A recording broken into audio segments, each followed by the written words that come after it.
चाहिँ लानु भएको थियो कहाँ कहाँ राखेर जानुभयो त्यो त नि आँट नआएर ओ नानीको नाम मेरो नाम नेहा विष्ट अनि आज के एक्जाम थियो फिजिक्सको कस्तो भयो फिजिक्स भन्ने लायक भएन एकदम नराम्रो भयो क्या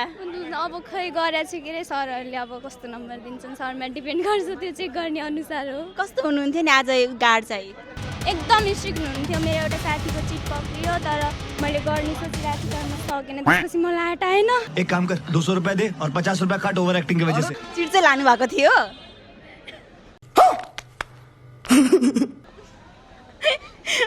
अनि हेर्नै पाउनु भएन फेरि तर आँटै आएन कहाँ कहाँ राखेर जानुभयो त्यो त नि आँट नआएर ओ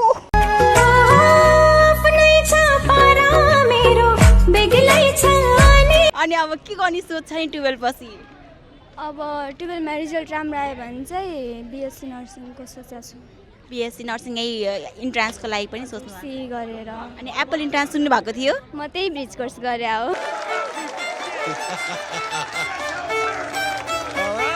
यही ब्रिज कोर्स गर्नुभएको भनेपछि अब इन्ट्रान्स पनि यही होला नि दिने हेर्दैछु त्यहीँ आउँछु सायद ए हजुर एउटा कुछ भन्छ मैले यदि हजुरको टाउकोमा एप्पल खसेको भए हजुर त एप्पलले के गर्नुहुन्थ्यो म खान्थेँ तर हामी थ्याङ्क यू है